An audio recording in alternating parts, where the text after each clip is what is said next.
Vote দিলেন আব্দুল খালেক মোল্লা।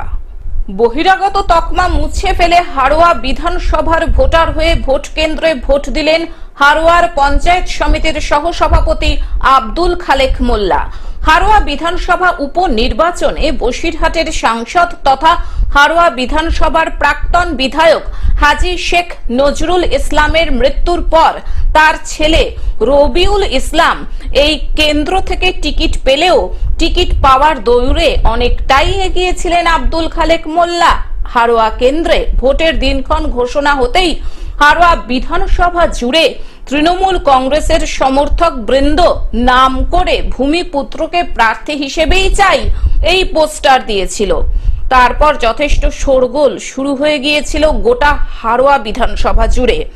বিষয়টি নিয়ে হাড়োয়া পঞ্চায়েত সমিতির সহ সভাপতি তথা তৃণমূল কংগ্রেসের হাড়োয়া ব্লক 2 এর যুব সভাপতি আব্দুল খালেক মোল্লা বলেন, লোকসভার পরপরই আমি হাড়োয়া বিধানসভার ভোটার হই। হাড়োয়া বিধানসভা প্রসঙ্গে যারা আমাকে বহিরাগত বলছিল তারা আমাকে ব্যক্তিগত আক্রমণ করছিল। গণতান্ত্রিক পদ্ধতিতে আমি হাড়োয়া বিধানসভা থেকে ভোট দিলাম। দেখুন, আমি লোকসভার পরেই আমি হাড়োয়া বিধানসভার ভোটার হয়েছিলাম, লোকসভাতেও দিয়েছিলাম ভোট।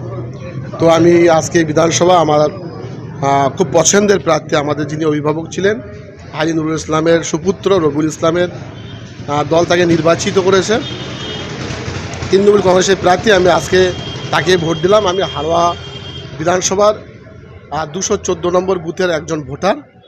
আমি ভোট দিলাম, খুব ভালো লাগলো। মমতা বন্দ্যোপাধ্যায়ের উন্নয়নের পক্ষে ভোট দিয়েছি। দেখুন, যারা বহিরাগত বলছে তারা হয়তো ব্যক্তি হিংসা করছে, কিন্তু আমি যে বহিরাগত নয়, গণতন্ত্র পদ্ধতিতে যে ভোট দিলাম সেটা আজকে তার প্রমাণ হলো। তো আমি হাড়োয়া বিধানসভারই ভোটার। আমি আজকে রবিউল ইসলামের ভোট দিয়েছি। বহিরাগত সব তকমা কিছু কার চরিতার্থ স্বার্থ, নিজের স্বার্থ সিদ্ধি করার জন্য এই তকমা লাগায়।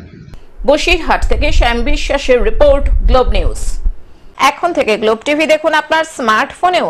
গুগল প্লে স্টোর অথবা অ্যাপল স্টোর থেকে ডাউনলোড করুন গ্লোব টিভি লাইভ অ্যাপ। এছাড়াও জিও টিভি অ্যাপ থেকেও দেখুন গ্লোব টিভি লাইভ।